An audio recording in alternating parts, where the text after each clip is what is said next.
Hello, today we're going to be replacing the condenser, the AC condenser on a 1997 GEO Metro LSI. It's a 4-cylinder automatic transmission, no power steering. This car has 157,000 miles on it. The reason we're changing the condenser is my mistake. I replaced the compressor not long ago and the dryer, and unfortunately the hoses I had them remade, and then they started crashing into a little tiny bit down there. I don't know if you can see it right down there. They were crashing into the into the condenser right there and made a hole in it. So the air conditioning system didn't last not a week, and it just released all the freon. So I had to get a new condenser. And as you can see, this one didn't look that bad at all. It's my fault. An expensive learning experience. And now I just have to go in and take out the AC fan. Probably gonna end up moving this light out of the way. Some paneling on the bottom, I guess it's gonna have to be removed. This is what the new condenser looks like in the box. And I also have to, before I take it out, I gotta make sure everything lines up and it is the right one. It does look like the right one. And I'm sure this is gonna take a few hours. Keep you posted. Okay, upon closer inspection for the removal of the condenser, the AC condenser, I see that this mounting bolt is part of the condenser. That's got to be removed. Looks like a number 10. And there's another one on this side. Also, the AC fan is attached directly to the condenser, and the thickness of the two attached together would make it difficult. Apparently it is going to have to come out from the engine compartment side, not from the front. I was thinking it was going to come out from the front, so I still have to take out this light assembly because I'm going to have to take the AC fan out. So this screw comes out, this screw comes out, this light assembly comes out, and the fan comes out. Here's the connector for the fan right here. This fan was no fun installing it. That's a brand new fan also. It doesn't have not a month on there on the car. A lot of stuff on this car is new. And so this comes out from here, and the condenser, once it's totally loose and the hoses are disconnected, and I'm also, looks like, gonna have to move the radiator because the radiator is in front of the condenser. And that's another thing, that I put in new hoses and stuff, so I'm going to have to probably end up, if I don't just move it out of the way, it doesn't get out of my way, I might end up physically having to take it out of the car, which again will be no fun either. But if it's got to get done, it's got to get done. Alright? Okay, I've loosened the passenger side light assembly. It's 3 screws only, 3 Phillips screws, one here, and one in the bottom. And it's in the bottom, but it's like facing in that direction, so it's in a hard spot. But it's 3 Phillips screws. Now, the actual condenser, apparently it doesn't come out from the back because the brackets, if you notice this bracket, which is part of the condenser, is bent over this way on this side of the frame, and so it looks like I may end up having to anyway still take out the fan, but I might have to take the hood latch assembly off. That'd be these 2 screws, and there's one down in the bottom, and who knows what else, and then the cable here, I'm going to try to keep that in place, and I'm going to just try to wiggle this guy out and just get him out of my way. Okay? And that'll free up this. Then of course the horn comes out. This dryer I'm probably going to end up taking that out because there's a bracket that holds it, and it's attached also to the condenser. And anything else that might be in my way, it's got to go. This hose here, this is the high pressure side going towards the condenser. I may have to disassemble this here or just get it out of the way. I don't know. We'll see.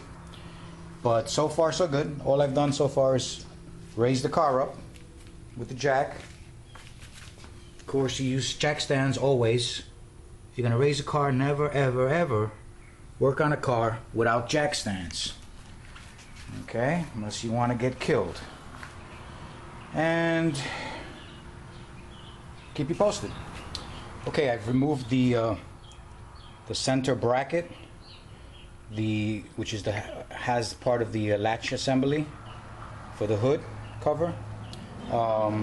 Also, this was held on by 4 screws and one going through the AC fan and one down below.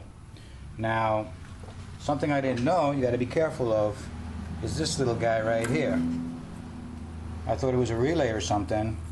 What this is your sensor. You see the arrow on it. This is the sensor for the airbags.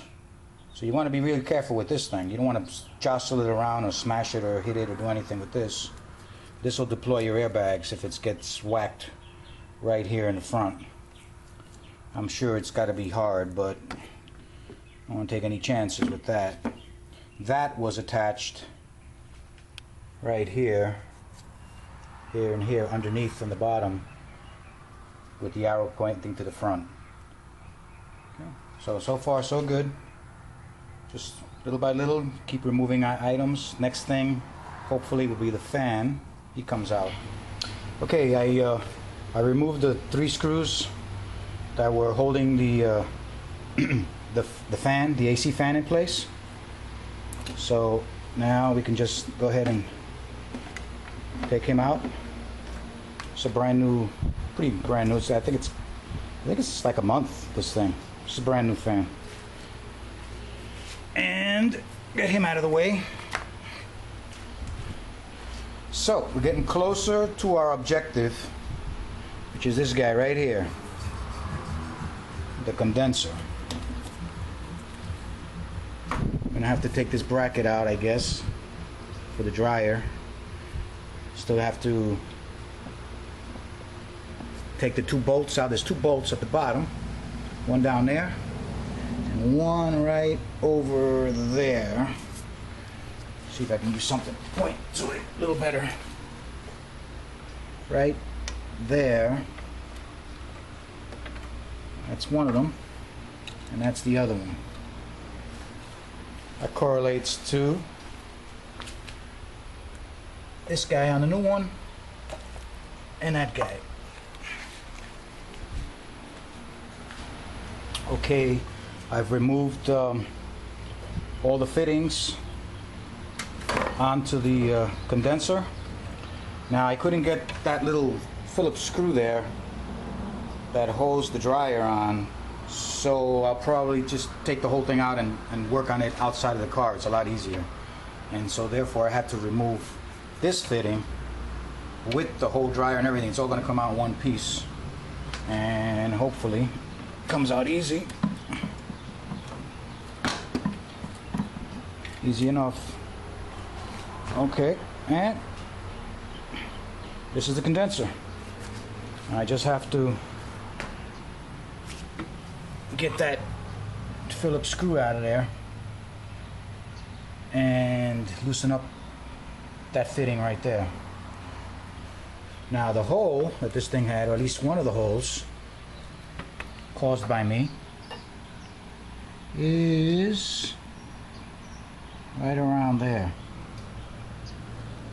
So that's where the hose, the new style hose that I installed, was crashing into this thing. As the engine vibrates, it must have broken right there, the aluminum, and under high pressure it just escaped, all the freon escaped. Here are the two condensers side by side. That's the new one. This is the old one. Still have to take this out, and the bracket, the screw here. Got the other screw out. That was a pain. And I'm also going to move these grommets right here. There's one here for the mounting, and one here. They go over there. Now when you take the new one out of the box, out of the packaging, this was like shrink wrapped in plastic, vacuum sealed. This thing breaks and bends very easily. It's all aluminum, and except for the outer portions. Be really careful handling this. Don't let nothing bump it. When you put it down, lay it carefully, because it's very fragile. Okay, the new condenser is installed, except I had to do this, put a big spacer here on the bracket, and that was to prevent the hoses, as you can see down there. Now they're not touching the condenser at all, which is excellent. That's what caused my first condenser to go bad. The hoses were pressing up against it because I had to rework these hoses for the new compressor. Next comes the installation of the fan now. Okay, the fan is installed onto the condenser. The headlight is back on. Three screws that held the light are back on. Again, the hoses are just a hair off of the condenser and not touching the condenser as before. And now it's much better. The only difference was I had to put in this big spacer. Okay, you wouldn't normally do any of this stuff. I had to do this because this hose is new, and the compressor that I had purchased was different in terms of I had to put an adapter on the compressor for the hoses to fit, and that's where they started hitting the old compressor. I'm sorry, the old condenser, and it made a hole in the condenser. But hopefully, what I need to do now is gas it up, put some Freon in there, and see how it works. Bye.